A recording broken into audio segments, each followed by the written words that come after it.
Assalamualaikum, selamat pagi semuanya. Gimana kabarnya hari ini? Semoga semangat ya. Oke, kali ini kita masuk ke materi baru yang Ibu yakin kalian pasti udah familiar. Teks fabel. Sebelum mulai, Ibu mau tanya dulu nih, siapa yang waktu kecil sering dengerin cerita sebelum tidur?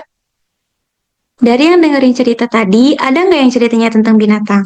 Misalnya kacil yang cerdik, atau si kura-kura yang lomba lari sama kelinci. Nah, itu semua adalah contoh fabel. Ternyata dari kecil kalian udah kenal fabel, cuma belum tahu namanya aja. Hari ini kita bakal belajar lebih dalam apa itu fabel, apa ciri-cirinya, gimana strukturnya, dan yang paling seru, kalian bakal nulis fabel kalian sendiri. Siap? Langsung kita mulai ya.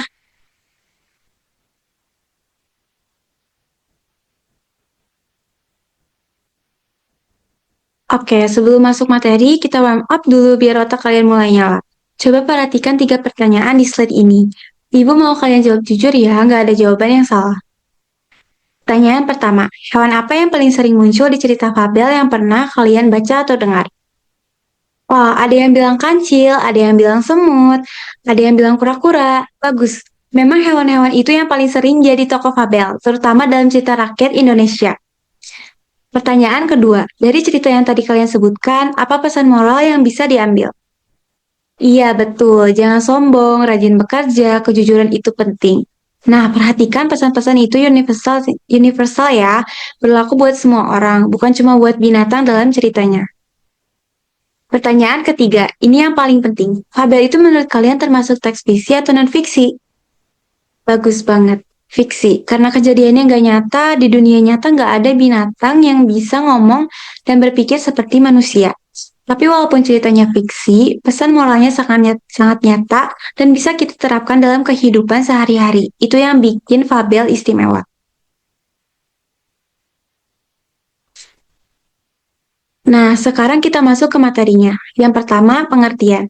Teks fabel adalah teks narasi yang tokoh utamanya binatang, tapi bukan binatang biasa ya, melainkan binatang yang bisa berbicara, berpikir, dan berperilaku seperti manusia. Jadi di dalam fabel, kalian bisa nemuin harimau yang jadi raja, kacil yang bisa nipu buaya, atau semut yang bisa ngobrol sama belalang. Fabel dikenal juga dengan sebutan cerita moral atau cerita kias. Kenapa kias? Karena binatang dalam fabel itu sebenarnya mewakili karakter manusia. Misalnya kancil yang cerdik itu mewakili manusia yang pintar dan akalnya jalan. Buaya yang mudah ditipu mewakili manusia yang sombong, tapi nggak pakai otak. Jadi fabel itu sebenarnya cerminan kehidupan manusia, hanya saja tokohnya diganti binatang supaya ceritanya lebih menarik dan mudah diterima. Sekarang tujuannya, ada 3 tujuan utama fabel. Pertama, menyampaikan nilai kehidupan dan pesan moral. Ini tujuan utama yang paling utama. Kedua, menghibur pembaca lewat kisah yang imajinatif dan menarik. Ketiga, mendidik terutama anak-anak tentang sikap dan perilaku yang baik dalam kehidupan. Nah, kalian perhatikan ya, ketiga tujuan ini saling berkaitan. Fabel menghibur dulu supaya pembaca mau baca sampai habis, baru setelah itu pesannya nyampe. Cerdas kan cara kerjanya?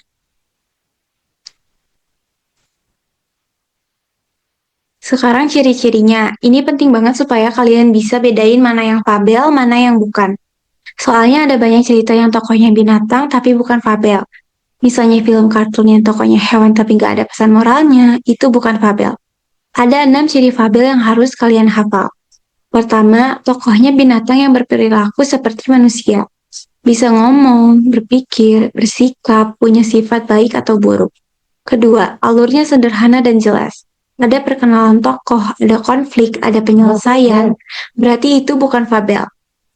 Keempat, ketiga, ini yang paling khas dan wajib ada. Selalu ada pesan moral di dalamnya. Kalau ceritanya gak ada pesan moralnya, berarti itu bukan fabel. Keempat, latarnya bersifat umum, biasanya hutan, sungai, padang rumput, atau alam lainnya. Jarang banget fabel yang latarnya di kota atau sekolah. Kelima, bersifat imajinatif. Kejadian yang gak mungkin terjadi di dunia nyata. Ini yang bikin fabel seru karena pembaca bisa berimajinasi bebas. 6. Bahasanya mudah dipahami karena sasaran utama fabel itu semua kalangan termasuk anak-anak. Makanya bahasanya selalu sederhana dan gak terlalu rumit. Jadi kalau kalian nemuin cerita yang tokohnya binatang bisa ngomong, ada konfliknya, dan di akhir ada pesan moralnya, sudah pasti itu fabel. Selain ciri-ciri, fabel juga punya fungsi penting dalam kehidupan. Ada 4 fungsi utama. Pertama, sebagai media pendidikan. Fabel itu cara yang paling efektif buat ngajarin nilai moral karena dikemas dalam cerita yang menarik. Anak-anak lebih gampang terima pelajaran lewat cerita daripada lewat ceramah langsung. Betul gak? Kedua, sebagai sarana hiburan, kisah binatang yang lucu dan imajinatif bikin cerita jadi seru dan mudah diingat. Makanya fabel bertahan sampai sekarang karena orang tetap senang dengerin atau bacanya. Ketiga, untuk pelestarian budaya, banyak fabel Indonesia yang berasal dari cerita rakyat Nusantara. Dengan terus membaca dan menulis fabel, kita ikut melestarikan kekayaan budaya bangsa. Keempat, untuk pengembangan karakter, tokoh-tokoh dalam fabel, baik yang baik maupun yang buruk, bisa jadi cerminan dan teladan buat kehidupan kita. Nah, sekarang bagian yang paling krusial, struktur teks fabel. Kalian harus benar-benar paham ini karena struktur ini jadi dasar dari semua yang akan kita kerjakan hari ini, termasuk saat kalian nulis fabel sendiri nanti. Fabel tersusun dari 4 bagian, mari kita bahas satu persatu. Yang pertama, orientasi. Ini adalah bagian pembuka cerita. Di sini kita dikenalkan dengan siapa tokohnya, di mana ceritanya terjadi, kapan waktunya dan bagaimana situasi awalnya. Orientasi itu ibarat perkenalan. Kalian gak bisa langsung cerita konflik tanpa kenalkan dulu tokohnya ke pembaca. Contohnya, di sebuah hutan lebat yang jauh dari pemukiman manusia, hiduplah seekor kecil-kecil yang terkenal cerdas dan pemberani. Dari satu kalimat itu saja, kita udah tahu tokohnya siapa, di mana ceritanya, dan bagaimana sifat tokohnya. Yang kedua, komplikasi. Ini adalah inti cerita, bagian di mana konflik atau masalah mulai muncul. Tanpa komplikasi, cerita jadi hambar karena gak ada tantangan yang harus dihadapi tokoh. Contohnya, suatu pagi Kancil ingin menyeberang sungai untuk mencari buah-buahan. Namun sungai itu penuh dengan buaya yang ganas dan siap memangsanya. Nah, di sini masalahnya jelas. Kancil mau nyebrang tapi ada bahaya di depannya. Yang ketiga, resolusi. Ini bagian penyelesaian. Konfliknya mulai terurai dan tokoh menemukan jalan keluar dari masalahnya. Contohnya dengan kecerdikannya, Kancil berhasil menipu para buaya dan menyeberangi sungai dengan selamat. Resolusi ini yang biasanya paling ditunggu-tunggu pembaca.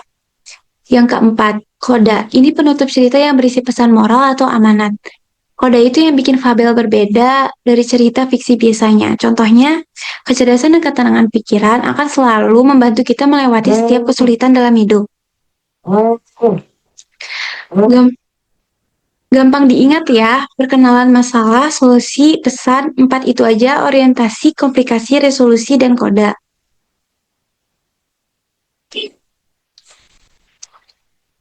Sekarang kita bahas kaidah kebahasaannya. Ini yang bikin teks fabel punya ciri khas tersendiri secara bahasa. Ada 8 kaidah, tapi yang paling sering muncul dan paling penting itu 4. Pertama, kata kerja tindakan. Ini menggambarkan aktivitas tokoh seperti berlari, melompat, mencari, menyeberang. Kedua, kata sifat atau adjektiva untuk mendeskripsikan tokoh seperti cerdik, sombong, malas, ramah. Ketiga, kalimat langsung. Ini untuk dialog antar tokoh ditandai dengan tanda kutip, misalnya, "Hai para buaya, berbarislah," seru si Kancil. Keempat, kata sandang. Ini yang unik di fabel yaitu penggunaan si atau sang sebelum nama tokoh seperti si Kancil, sang raja, si semut. Sisanya ada kata keterangan waktu seperti pada suatu hari dan ketika itu, konjungsi seperti kemudian dan akhirnya. Sudut pandang orang ketiga dan penggunaan istilah umum yang mudah dipahami. Nanti kalian akan cari sendiri contoh-contohnya dari teks yang kita baca, jadi perhatikan baik-baik ya. Oke, sekarang kita praktik langsung. Ibu sudah menyiapkan contoh teks fabel, judulnya Kancil dan Buaya. Coba kalian baca dulu sebentar, sekitar 1 menit. Udah? Oke, sekarang kita analisis bareng. Paragraf pertama itu orientasi. Kita dikenalkan dengan si Kancil yang tinggal di tepi sungai dan ingin menyeberang untuk mencari buah-buahan. Kita juga tahu situasinya, sungainya dalam dan penuh buaya. Paragraf kedua itu komplikasi. Ini konfliknya. Kancil harus nyebrang tapi situasinya berbahaya. Lalu Kancil dapat ide untuk menipu para buaya dengan berpura-pura ingin menghitung jumlah mereka. Paragraf ketiga itu resolusi. Kancil berhasil melompat dari punggung satu buaya ke buaya lainnya dan menyeberang dengan selamat. Para buaya baru sadar mereka kena tipu. Paragraf keempat itu kode.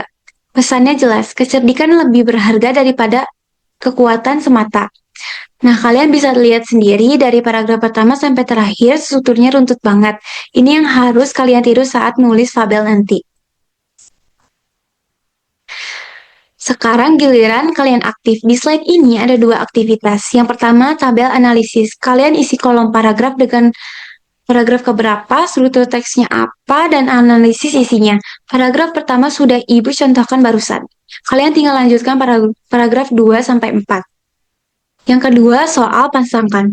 Jodohkan jenis kaidah kebahasaan di kolom kiri dengan contoh yang tepat di kolom kanan.